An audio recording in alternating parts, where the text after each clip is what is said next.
¿Cuánto podrías sobrevivir encerrado en un supermercado? Quizás más de lo que imaginas, sobre todo si miras este vídeo. Pero antes de lanzarnos al experimento, dejemos las reglas claras. 1. Estás completamente solo. 2. Nadie te va a ayudar. No hay zombies, ni saqueadores, ni MrBeast grabándote. Y 3. Para hacerlo más interesante y más apocalíptico, no hay electricidad ni agua corriente. Y ahora que ya sabes las reglas, hablemos del terreno de juego. Estás encerrado en un hipermercado de tamaño medio, como un Carrefour típico de las afueras, con un tamaño aproximado de 7000 metros cuadrados. Una tienda de este tipo suele tener más de 40.000 productos, entre alimentos y otros artículos, y de cada uno decenas o incluso cientos de unidades. Tienes delante de ti decenas de miles de kilos de comida. Esto suena bien, pero hay un gran problema, y es que no todo será comestible para siempre. Y por si fuera poco, ese no es el único reto. También tendrás que resolver, cuanto antes, la gestión del agua, la gestión de residuos, mantener una higiene aceptable, cuidar tu salud física y mental, y cómo transformar un hipermercado en un hogar/ciudad sostenible. Tu prioridad número 1 será actuar rápido. La sección de refrigerados va a convertirse en una trampa mortal para la comida. Sin frío, los alimentos perecederos comienzan a pudrirse en horas o días, así que tendrás que organizar una especie de operación rescate a contrarreloj. Deberás empezar por la carne y el pescado. Antes del frigorífico se conservaban con sal, humo y paciencia, y tú tienes toneladas de sal al alcance. La técnica es simple, cubre cada pieza por completo y usa cualquier caja de plástico como contenedor. El objetivo es deshidratar y bloquear el crecimiento de bacterias. También puedes colgar tiras finas y secarlas con humo. Puedes montar un ahumador improvisado con un carro de la compra, carbón, briquetas de madera y algo de fuego. Este tipo de carne curada puede durar meses e incluso años, y podrás racionarla poco a poco, junto a esa colección de jamones serranos que cuelgan como tesoros en la sección de charcutería. Después vienen los lácteos. La leche ultrapasteurizada no es un problema, ya que cerrada aguanta meses, pero el resto es otra historia. Los yogures fermentan sin control en cuanto sube la temperatura. Si no te los comes el primer día, olvídate. Lo mismo con los quesos frescos. En cambio, los quesos curados como el manchego o el parmesano aguantan sin frío. Solo necesitan un sitio fresco y seco. La mantequilla es más traicionera. Puede durarte unos días, pero se enrancia rápido. Para conservarla, deberás convertirla en ghee. Tendrás que derretirla a fuego lento, retirar la espuma blanca, que son los sólidos lácteos, y quedarte con la grasa pura. Si la tapas bien, te puede durar meses sin refrigeración. Luego viene la fruta y la verdura, donde tienes un pelín más de margen para actuar. No todo puede salvarse, pero los tomates, pimientos, manzanas o plátanos pueden secarse. Lo cortas en láminas finas y lo colocas sobre rejillas o bandejas cerca de alguna ventana soleada. Lo tapas con una tela y en 2 o 3 días de buen sol tendrás chips vegetales comestibles durante meses. También puedes encurtir las verduras. El vinagre será tu nuevo mejor amigo. Llena tarros con pepinos, zanahorias o lo que tengas. Añade sal, cúbrelos con vinagre y en pocos días tendrás conservas estables que pueden aguantar meses sin necesidad de frío. Después de unos 3 días de máxima intensidad podrás relajarte un poco. No pudiste salvarlo todo, pero habrás llenado estanterías con carne curada, frutas secas y tarros de encurtidos que te darán no solo calorías, sino variedad y vitaminas. Y lo mejor es que parte de esa despensa improvisada podría seguir en buen estado incluso un año después. Aún no hemos terminado con la comida, pero hay algo ahora más urgente, el agua. ¿Cuánta hay en un hipermercado? Esto es algo muy variable, pero de media puedes contar con unos 20 palés, cada uno con 100 packs de 6 botellas de 1,5 litros. En total, unos 18.000 litros. Si bebes 2 litros al día y usas medio más para cocinar, eso te daría agua embotellada para unos 20 años. Pero no solo vas a beber y cocinar, también necesitas mantener un mínimo de higiene personal y alimentaria. Con cuidado, eso implica unos 2 litros extra al día. Eso quiere decir que tu reserva pasa a durarte unos 11 años, casi la mitad. Siendo un ejercicio de supervivencia extrema, necesitas pensar en el largo plazo, así que la solución pasa por captar agua de lluvia. El techo del hipermercado es tu mejor opción. Con sus 7.000 metros cuadrados de superficie y unos 650 milímetros de lluvia al año, podrías llegar a recoger hasta 4,5 millones de litros al año. Evidentemente no necesitas tanto, con unos 2.000 litros anuales podrías sobrevivir. Y si decides no escatimar tanto y mantener una mejor higiene, podrías llegar a gastar 10.000 y aún así te sobraría mucho. De hecho, podrías permitirte el lujo de llenar una de esas piscinas desmontables solo por salud mental. Si puedes acceder al tejado, puedes colocar lonas, bidones o incluso piscinas hinchables para recoger el agua de lluvia directamente. Y si no puedes salir, siempre puedes perforar el techo en puntos concretos y colocar recipientes justo debajo. Con que captures una mínima parte, ya tendrás más agua que la que podrías gastar en años. Pero recogerla no es suficiente, hay que purificarla. El agua de lluvia arrastra polvo, bacterias y excrementos de pájaro. Tienes varias opciones: hervirla en una olla, clorarla con unas gotas de lejía sin aditivos o usar unas pastillas potabilizadoras si las encuentras en la sección de camping o para farmacia. Pero, ¿cómo hervir sin electricidad? Primero busca la sección de barbacoas. Ahí encontrarás sacos de carbón, briquetas, encendedores e incluso algunos hornillos de camping con bombonas de gas. También podrás ir usando la madera de los palés, copias repetidas de libros e incluso madera de muebles en exposición. Y ollas no te van a faltar. Este será tu método principal para cocinar los cientos de kilos de pasta, arroz, legumbres secas o sopas deshidratadas que hay en los estantes. Sin embargo, estos recursos no te durarán para siempre, así que tu única alternativa para cocinar este tipo de alimentos será el sol. Puedes improvisar una cocina solar con una caja de cartón, papel de aluminio, plástico transparente y algo de paciencia. No esperes freír nada, pero si montas bien la estructura, puedes alcanzar entre 80 y 100 grados, más que suficiente para cocinar alimentos básicos como el arroz, la pasta y las legumbres. Y puede que te preguntes, ¿cuánto duran realmente los alimentos? El arroz blanco puede durar más de 30 años si está bien sellado y seco, tan solo pierden algo de vitamina B. La pasta seca también puede superar los 10 años sin perder el sabor, aunque puede durar más. Las legumbres secas, igual. La sal y el azúcar, si no se humedecen, son prácticamente inmortales. Y la miel juega en otra liga. Se han encontrado tarros en tumbas egipcias con más de 3000 años que aún eran comestibles. Las conservas también serán un gran aliado. Carnes, pescados, legumbres, sopas, verduras, tomates, todo lo que esté enlatado, si no está dañado, puede ser seguro prácticamente de por vida. Se han abierto latas de un siglo de antigüedad sin presencia microbiana.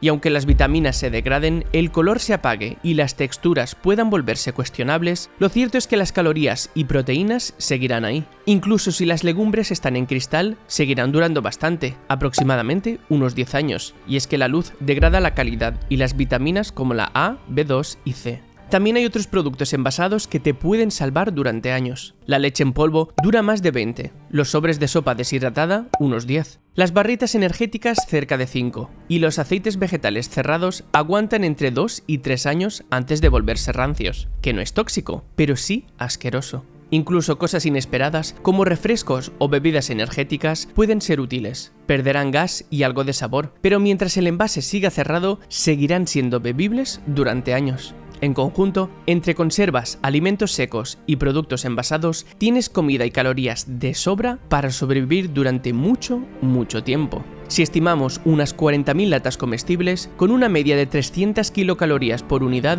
eso te da para vivir solo a base de latas durante unos 16 años. Pero si le sumas la enorme reserva de alimentos no perecederos como arroz, pasta, legumbres, azúcar, miel o snacks deshidratados, estamos hablando de más de millones de calorías extra, suficiente para cubrir tus necesidades durante varias décadas, al menos desde el punto de vista energético. Pero sobrevivir no es solo llenar el estómago. El verdadero desafío a largo plazo será las deficiencias nutricionales. Sin acceso a fruta fresca o verduras, la vitamina C desaparece pronto, y eso implica riesgo de escorbuto. En el corto plazo, los zumos pueden ayudarte, y en el largo plazo tendrás que echarle mano a los tarros de encurtidos, salsas de tomate, purés de fruta infantiles y cualquier alimento ácido envasado. Asimismo, deberás racionar las latas de paté a lo largo del tiempo para mantener un nivel adecuado de vitamina A en tu larga estancia. La vitamina D también será un problema. Tu cuerpo la produce con radiación UVB,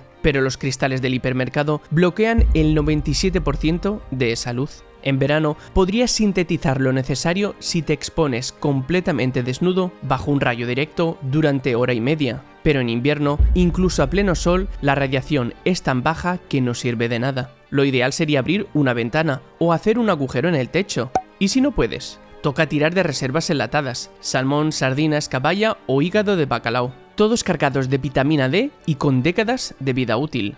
Otro punto crítico es el calcio. Deberás racionar la leche en polvo, aprovechar el que aportan las legumbres y sobre todo no desperdiciar las espinas de las sardinas en lata. Son blandas, comestibles y una de las fuentes más potentes de calcio que tendrás. Pero ni siquiera las conservas duran para siempre. Llegará un momento en el que tendrás que cultivar tu propia comida. La buena noticia es que estarás rodeado de semillas. Las legumbres secas, si están enteras y sin tratar, pueden germinar incluso años después. También encontrarás sobres de semillas en la sección de jardinería, junto con macetas, sustrato y fertilizante. Y si no, cualquier caja de plástico te sirve como huerto improvisado. También te conviene hacer tu propio compost. Y para eso vas a necesitar tu propia orina y tus heces. La orina diluida es una fuente excelente de nitrógeno, fósforo y potasio, como cualquier fertilizante comercial. Las heces, si las compostas junto con restos vegetales o cartón, pueden convertirse en abono útil en 6 a 8 semanas. Usa un cubo de plástico grande y hazle agujeros en los laterales y en la base para que respire. Ve añadiendo capas de restos vegetales, cartón, papel higiénico usado y heces. Cúbrelo bien y remueve de vez en cuando. Y si haces varias composteras, podrás alternarlas y no quedarte nunca sin abono. No todo crecerá igual de bien, pero hay plantas que se adaptan bastante bien con escasa luz solar. Las lechugas, espinacas, acelgas o rábanos son buenos candidatos, no necesitan demasiada luz directa y se desarrollan sin problemas en climas suaves. También puedes cultivar hierbas como cebollino, perejil, albahaca, rúcula, canónigos o col rizada. Incluso algunos tubérculos pequeños, como los nabos, pueden salir adelante si tienes buen sustrato y temperatura estable. Otras plantas, como tomates, pimientos o berenjenas, necesitan muchas horas de luz directa y temperaturas estables, así que deberás colocarlas junto a ventanales bien orientados. Y si construyes un pequeño invernadero con plástico transparente, incluso pepinos o melones de variedad pequeña podrían crecer. Pero además del compost, tendrás que gestionar bien el resto de residuos. Usa las miles de bolsas de basuras disponibles para sellar bien cualquier resto sucio y llévalas a un punto alejado del edificio. La higiene personal es otro punto clave de la supervivencia, no tanto por la estética, sino porque una mala higiene puede derivar en infecciones, enfermedades de la piel o incluso brotes intestinales si no lavas bien los utensilios. Si en agua corriente, tendrás que usar una pequeña palangana, unas gotas de jabón y algo de paciencia. Por suerte, en un hipermercado hay miles de productos de limpieza como lavaplatos, jabón de manos, toallitas húmedas, papel higiénico, champú, alcohol o gel hidroalcohólico. Para ducharte, puedes usar botellas o garrafas calentadas al sol, y si tienes suerte, quizás encuentres una ducha solar de camping. Con la ropa no hay problema, seguramente tengas miles de prendas disponibles. No necesitas lavarla a diario, pero sí airearla bien y limpiarla de vez en cuando con agua jabonosa. Y si te haces una herida, actúa rápido. Lávala con agua potable o suero, desinféctala con alcohol o povidona y cúbrelo con un apósito. Una infección menor, maltratada, puede volverse muy peligrosa. La buena noticia es que, al estar aislado, el riesgo de infecciones víricas es casi inexistente. Pero más importante aún será cuidar tus dientes. Mientras la pasta de dientes no huela raro ni a producto de limpieza, puedes seguir usándola aunque esté caducada. Y cuando se acabe, bastará con cepillarte solo con agua, usar hilo dental y aplicar un poco de bicarbonato sódico un par de veces por semana para limpiar la placa y neutralizar los ácidos. Y más allá de tu cuerpo, tendrás que cuidar tu mente, porque tu mayor enemigo a largo plazo no será el hambre, sino la soledad. El aislamiento total, la monotonía y la falta de interacción humana pueden volverte inestable antes de lo que imaginas. Por eso, mantenerte ocupado no es un capricho, es una necesidad. Afortunadamente, estás rodeado de estímulos. Puedes leer durante años sin repetir un libro, resolver pasatiempos, hacer puzzles o jugar con todo lo que encuentres en la sección de juguetes. Y aunque suene trivial, moverte es esencial. Hacer ejercicio diario, usar el material deportivo del hipermercado o simplemente recorrer pasillos ya será de gran ayuda. Incluso puedes improvisar unas mancuernas con unas garrafas. Un cuerpo activo es la mejor defensa contra una mente que puede empezar a ceder. Entonces, ¿cuál sería el límite teórico de supervivencia? Sin cirugías, dentista ni antibióticos de verdad, la salud puede empezar a fallar entre los 60 o 70 años de edad, así que si entras con 25 años y tienes la suerte de evitar accidentes e infecciones graves, lo más optimista ronda los 35 o 45 años de vida encerrado. Básicamente, hasta que envejezcas lo suficiente como para que cualquier pequeño problema sea letal sin atención médica. Por encima de eso, ya hablamos de ciencia ficción o de llegar a viejo con niveles de suerte obscenos. Claro que eso sería en el mejor de los casos. Lo más probable es que no raciones bien, te cortes abriendo una lata y se infecte, o que tu mente no aguante más y pete. Súmale déficits de micronutrientes u otros pequeños problemas y lo más realista es que tu esperanza de vida se quede en 10 o 15 años como mucho antes de que alguno de estos fallos en cadena dicte sentencia. Así que, siendo totalmente honestos, ¿cuántos años crees que podrías sobrevivir tú en un hipermercado y cuál crees que sería tu punto débil? Comparte la respuesta en los comentarios y suscríbete para ver más vídeos como este.